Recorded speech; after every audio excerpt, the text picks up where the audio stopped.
A Polícia Federal identificou o mandante dos assassinatos do indigenista Bruno Pereira e do jornalista britânico Dom Phillips, mortos no Vale do Javari, Amazonas, no ano passado. As investigações concluíram que o traficante Rubens Vilar Coelho, conhecido como Colômbia, deu a ordem para o crime. Ele está preso desde dezembro de 2022. Segundo a PF, Bruno Pereira tinha alguns desentendimentos na região por denunciar a pesca ilegal. Os registros revelam que Bruno e Dom foram emboscados e mortos depois que o indigenista pediu ao jornalista que fotografasse o barco dos acusados porque queria provar a prática de pesca ilegal. Bruno foi morto com 3 tiros e Dom foi assassinado apenas por estar junto no momento do crime. Kobayashi. Pois é, um caso de muita repercussão, um caso chocante, né? Porque envolve muitas coisas importantes aí, muitos fatos criminosos, né? O mandante já é traficante. Os crimes já são graves pela sua própria natureza. Nós estamos falando de uma pesca ilegal, que só por si só já seria um crime, mas mais do que isso, em terra indígena com exploração ilegal de uma área que não poderia ser objeto de exploração. O fato é criminoso, o local é criminoso e o mandante é um traficante. É um homicídio.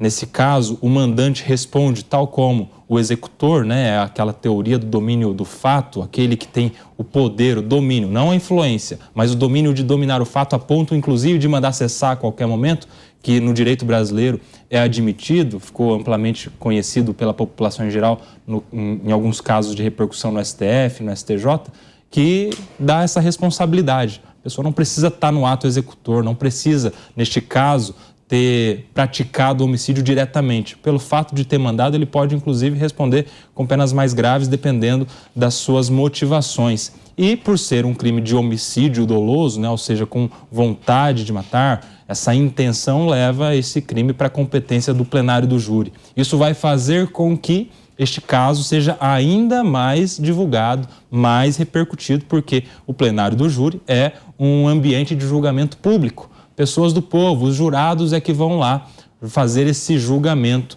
destes criminosos. Não só o mandante, mas todos os executores, cerca de 4 indivíduos que foram as pessoas que executaram esse crime contra essas 2 pessoas, o Dom Phillips e também o indigenista Bruno. A gente está acompanhando esse caso e a gente vai ver que, diante de um julgamento do plenário do júri, provavelmente a gente tem uma pena pedagógica, né, que sirva de exemplo para as outras pessoas que ali atuam criminosamente. Você, Mota, sua análise sobre essas conclusões da Polícia Federal? Eu não tenho nenhuma esperança na pedagogia da justiça criminal brasileira.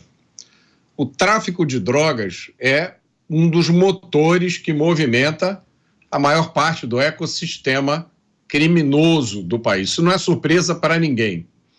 Mas o nosso sistema de justiça criminal finge que nada está acontecendo. As nossas leis penais são exemplos de leniência. Eu escrevi um livro falando sobre isso, está aqui, ó, A Construção da Maldade. Quem tiver alguma dúvida sobre o que está acontecendo hoje no Brasil na área da criminalidade, leia o meu livro.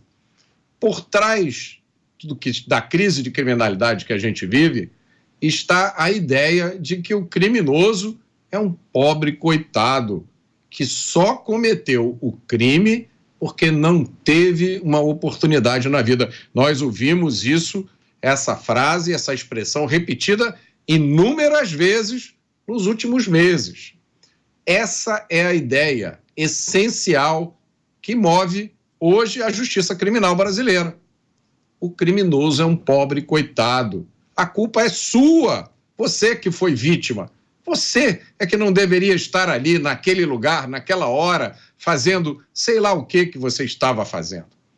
Prestem atenção, em qualquer democracia ocidental, o responsável por essas mortes ficaria preso várias décadas, ou até pelo resto da sua vida. Mas eu vou fazer uma previsão, podem anotar. Os assassinos, o assassino do Dom Phillips e do Bruno Pereira não ficará nem uma década numa cela de prisão. Como é que eu sei disso? Eu sei porque foi exatamente isso que aconteceu no caso da tortura, do sequestro, tortura e assassinato do jornalista Tim Lopes, que aconteceu em 2002 no Rio de Janeiro.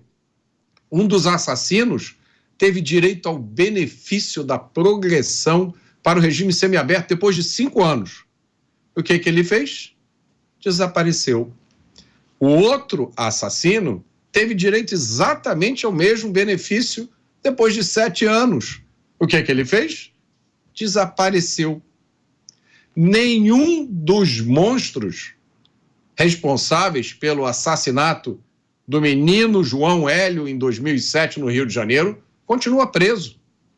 O menino João Hélio estava no carro com a mãe quando bandidos assaltaram, tomaram o carro e, na tentativa de sair, João Hélio ficou preso pelo cinto de segurança do lado de fora do carro e foi arrastado pelo asfalto do Rio de Janeiro até a morte, até que não restasse mais nada do corpo dele.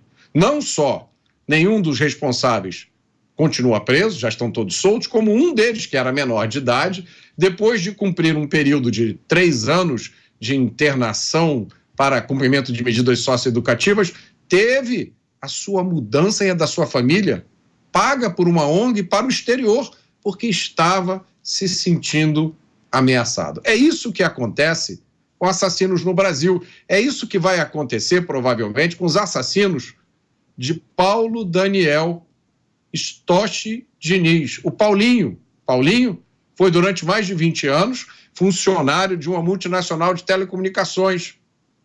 Paulinho tinha filhos e netos, gostava de música, gostava da família, dos amigos, era considerado uma excelente pessoa. Paulinho perdeu o emprego. E aí, para tentar pagar as suas contas no final do mês, o Paulinho começou a dirigir um carro por aplicativo. No seu segundo dia, Paulinho foi assaltado. Aconteceu anteontem, em São Paulo.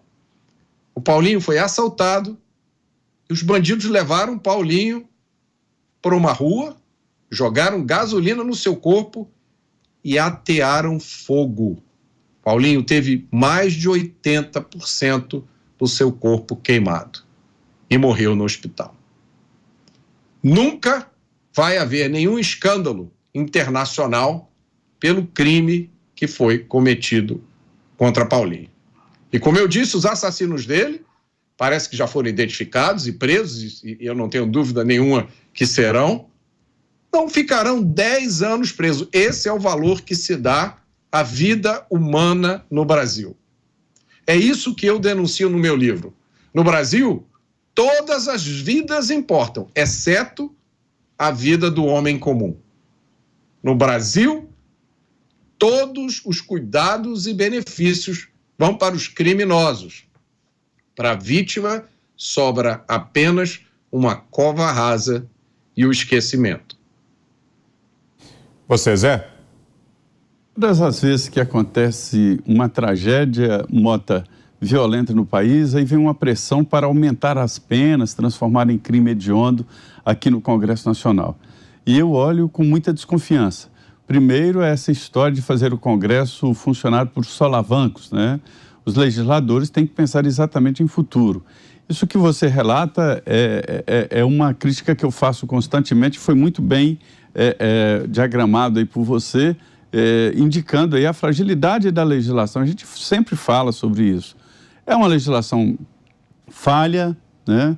Condescendente demais com o bandido, aposta muito na capacidade de recuperação, uma recuperação que não vem, muito pelo contrário, o sistema prisional piora e muito a pessoa, e dá direitos extras ao condenado, né? ao sentenciado.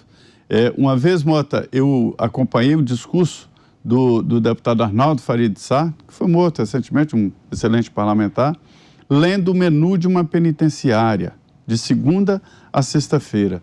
Olha, era um restaurante de primeira, um restaurante dos chiques, né? Com bife a rolê, cada dia da semana tinha uma massa e um café da manhã com pão logo no início da semana, da manhã, ali no meio da manhã tinha mais um lanchezinho, vinha um almoço, tinha um lanche à tarde, um jantar e um lanche antes de dormir. Aí humilha o brasileiro, porque muitos estão loucos para ter uma vida assim. E aí é preciso delinquir para ter acesso a esse hotel que se chama prisão, né? E eu acho esquisito aumentar as penas. Por quê? Porque eu entendo que deve cortar regalias. Se foi condenado a 20 anos, que se cumpra os 20 anos. É assim, deveria ser assim, e não é. Veja bem que você falou do menor. O menor que pegou 3 anos talvez seja o mais condenado de todos, porque o ECA, ele permite que o juiz imediatamente dê a sentença. Deveria ser assim para todos. O ECA permite, e é assim, só que tem um limite de 3 anos. Mas rapidamente o juiz pega a caneta e diz 3 anos, ou serviços à comunidade, enfim, dá autonomia ao juiz. E na legislação geral não tem isso. E aí o que além, evidentemente, de mudar a lei, de que quando a pessoa for condenada a 20 anos, que ele fique efetivamente 20 anos na cadeia, e Mota, não é só isso. O que me assusta é a impunidade. A impunidade é total. E a gente vê, Vitor, na descrição e na apuração desse crime, que lá é uma terra sem lei. A impunidade é total. Não fossem famosos, ninguém ia descobrir quem matou. Você, Pavinato? Vou sair do aspecto jurídico, que já foi muito bem abordado aqui, e vou para o aspecto político dessa notícia. Primeiro, PF identifica mandante de mortes de Bruno Pereira e Dom Phillips, foi um traficante. Que surpresa, não foi Bolsonaro. Por quê? Passou-se, desde a morte deles, dizendo que Bolsonaro tinha a ver com isso, porque tinha a ver com indígenas e Bolsonaro quer ver o demônio, mas não quer ver os indígenas. Oh, que surpresa, não foi Bolsonaro, foi um traficante.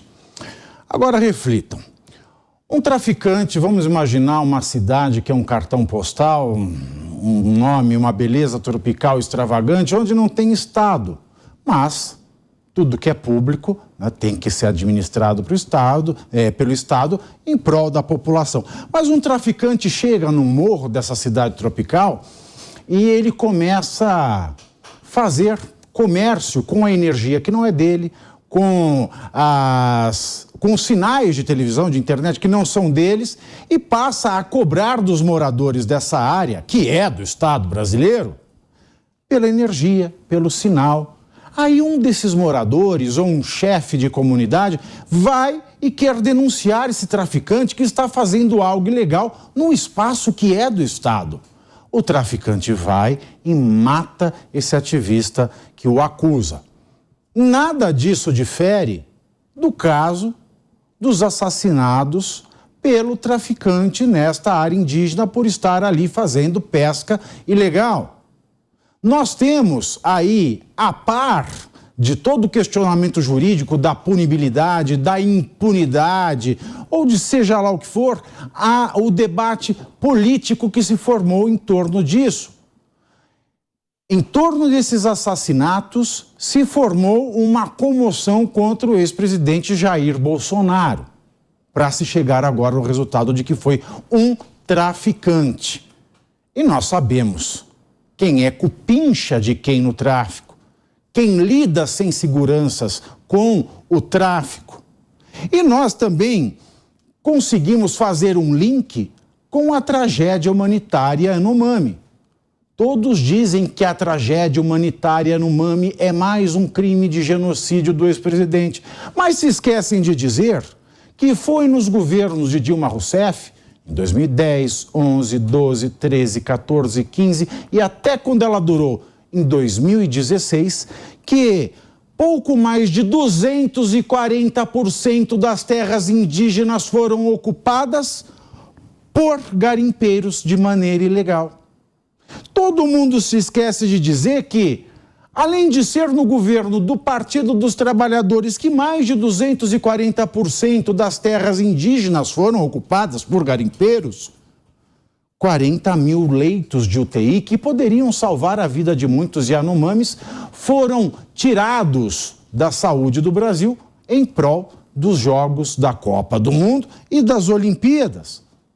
E no mais, nós estamos falando de um poder paralelo do Estado, que é o tráfico, que não tem nada a ver com o antigo presidente. mas que muito se entusiasma pelo seu rival.